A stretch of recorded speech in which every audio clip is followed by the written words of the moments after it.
ભલાભાઈ બોલો આમ લગ્ન હોય એમ તમે આમ લગ્ન જ હતા ને જો આપણે આ જાનૈયા છે બધા હા હે હા વરઘોડો મૂકી ગયો છે માંડવી ફેરા ફરવાના છે કન્યા ક્યાં છે કન્યા ત્યાં આગળ છે બહુ અને જમણવાર ચાલુ થઈ ગયું છે ભલા જમણવાર ચાલુ થઈ ગયું છે. જાનૈયા બધા જમે છે બાબા રામદેવ ને આ બાબા નિર્મળ વાહ ભાઈ વાહ આ અમારા માસ્ટર સાહેબ આ માસ્ટર સાહેબ ને બધા તમારા જાનૈયા ઉષા હો બધા પણ તમે હે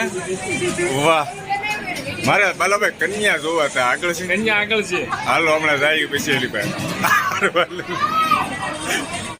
હા બાલાભાઈ ક્યાં છે કન્યા કહેતા હતા કન્યા કન્યા અરે વાહ ભાઈ આ બાળકો હારે લાગે છે બાળકો હારે જોઈ ને આ તમારો મુનો છે આવડો આ મુનો અને આ છોકરી ટેણી વાહ મસ્ત છે હો, એકદમ ખૂબ સરસ